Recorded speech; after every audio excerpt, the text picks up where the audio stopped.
모기지투데이에서 주담대 LTV, DSR, DTI 등 규제로 한도 부족 시 주택담보추가대출 후순위 LTV 활용 방법을 안내드립니다.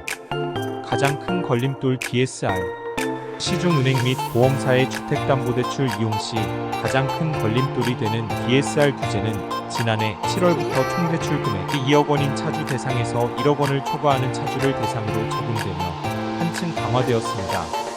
때문에 이후 주담대 상담을 받는 사람들 중 DSR 규제에 포함되어 본인이 예상한 한도가 나오지 않아 문제를 겪고 있는 사람들이 적지 않은 상황입니다.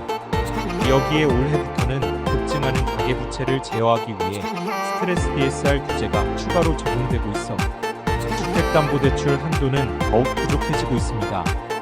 모기지투데이에서 DSR 규제로 주담대 한도가 부족하거나 추가 자금 마련 시 LTV 초과 활용 방법을 안내드립니다. 비은행권 추가담보대출 이용자 증가. 현재 LTV, DSR 규제는 은행 보험사에만 적용되며 DSR 규제의 경우 은행 40%, 보험사 50%로 10%의 차이가 있습니다. 그 외 저축은행, 농협, 신협, 새마을금고 등 2금융권과 캐피탈, 대부업 등 3금융권은 LTV, DSR, DTI 등 규제 없이 각 금융사별 이용 기준과 상환 능력 심사 결과에 따라 주택담보추가대출이 실행됩니다. 가장 현명한 방법은 먼저 은행 보험사에서 낮은 금리로 이용할 수 있는 최대 한도까지 주담대를 실행한 후 이후 부족한 자금은 내 조건에 유리한 비은행권에서 주택추가담보대출을 이용해 자금을 마련하는 것입니다. 이러한 추가 이용 상품을 후순위 주택담보대출이라고 부릅니다. 법인사업자, 개인사업자, 자영업자는 보통 저축은행 등 2금융권에서 LTV, DSR, 초과 사업자 주택담보대출 상품을 쉽게 찾아볼 수 있으며 직장인, 프리랜서, 주부, 무직자 등 개인인 경우 소득과 무관하게 캐피탈, 대부업에서 DSR 미적용 업체를 찾는 것이 일반적입니다.